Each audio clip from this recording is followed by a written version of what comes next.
ನಮಸ್ಕಾರ ಸರ್. ಇದು TVS Jupiter BS6 ಮಾಡಲು. ಪ್ರಾಬ್ಲಮ್ ಏನಾಗಿತ್ತು ಅಂದರೆ ಕಸ್ಟಮರು ಫುಲ್ ಟ್ಯಾಂಕ್ ಟ್ರೈ ಮಾಡಿಬಿಟ್ಟು ಬಂದಿದ್ರು, ಗಾಡಿ ಸ್ಟಾರ್ಟ್ ಆಗ್ತಾಯಿಲ್ಲ ಅಂತ. ನಾನು ಎಲ್ಲ ಚೆಕ್ ಮಾಡಿದೆ, ಪೆಟ್ರೋಲ್ ಇದ್ದಿರಲಿಲ್ಲ. ಅವ್ರು ಪೆಟ್ರೋಲ್ ತಂದು ಕೊಡಿ ಅಂತ ಹೇಳಿದೆ, ಪೆಟ್ರೋಲ್ ತಂದು ಕೊಟ್ಟರು. ತಂದು ಕೊಟ್ಟಾದಮೇಲೆ ಗಾಡಿ ಸ್ಟಾರ್ಟ್ ಮಾಡಿದೆ. ಈ ರೀತಿ ಅಡ್ಲಿಂಗಿಲಿ ನಿಂತ್ಕೊಳ್ತಾ ಇರಲಿಲ್ಲ. ಇವಾಗ ನಿಂತ್ಕೊಂಡಿದ್ದೀನಿ.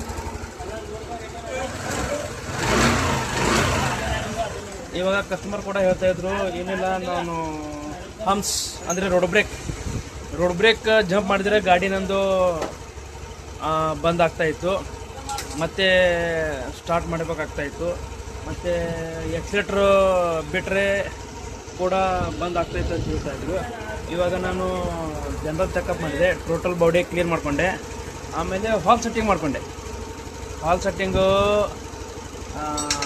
ಔಟ್ಲೆಟ್ ಟೈಟ್ ಇತ್ತು, ಕಂಪ್ರೆಸರ್ ಕೂಡ ಸ್ವಲ್ಪ ಲೀಕ್ ಆಗ್ತಾಯಿತ್ತು.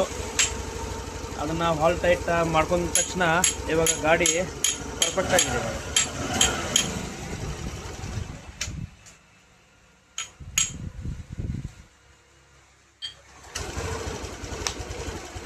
ಗಾಡಿ ಇವಾಗ ಅಡ್ಡಿಂಗಲ್ಲಿ ನಿಂತ್ಕೊಳ್ತಾ ಇದೆ. ನಮಸ್ಕಾರ.